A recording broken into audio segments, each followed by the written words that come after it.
बिस्मिल्लाहिर्रहमानिर्रहीम। नबी करीम सल्लल्लाहु अलैहि वसल्लम की बरगाह बेकस पनाह में एक अराबी आता है, एक देहाती आपके पास आता है और वो कहता है कि आपका एक कासिद हमारी तरफ आया था और वो ये कहता है कि आप ये ऐलान फरमाते हैं कि अल्लाह ने आपको रसूल बनाकर मबूस किया।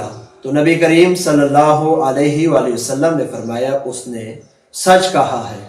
फिर वो अराबी अर्ज करने लगा मुझे ये बताएं यह आसमान किसने बनाया है? तो नबी करीम सल्लल्लाहु अलैहि वसल्लम ने फरमाया इसको अल्लाह ने बनाया है। फिर वो अराबी सवाल करने लगा और उसने कहा कि मुझे ये बताएं कि ये ज़मीन किसने बनाई है? तो हुज़ूर अलैहिस्सलातु वस्सलाम ने फरमाया ज़मीन को बनाने वाला अल्लाह है। फिर उसने सवाल किया कि मुझे ये बताएं कि ये पहाड़ किसने नस्ब किए? तो हुज़ूर अलैहिस्सलातु वस्सलाम ने फरमाया कि इन पहाड़ों को अल्लाह रब्बुल इज़्ज़त ने नस्ब किया है, अल्लाह ने इन्हें कायम किया है।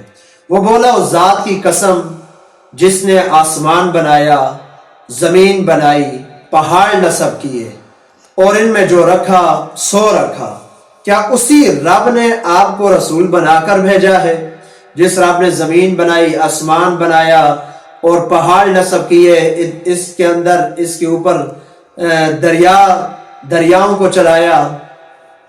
तो हुज़ूर अलैहिस्सलातु वस्सलाम ने इरशाद फरमाया हाँ बेशक मुझे उसी रब ने, उसी अल्लाह ने, उसी खालिक ने रसूल बनाकर भेजा।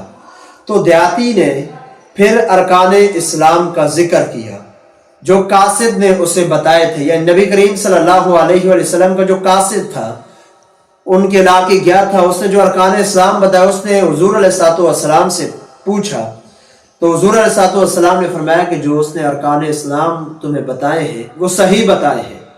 तो वो शख्स फारिग होकर मजलिस से ये कहते हुए रुखसत हुआ। वहां से जब वो जाने लगा तो ये कहते हुए, ऐलान करते हुए जाने लगा, कहने लगा कसम अल्लाह की, कसम अल्लाह की, मैं इन चीज़ों में से, इन चीज़ों में कोई इजाफा भी नहीं करूंगा और ना ही कोई कमी करूंगा।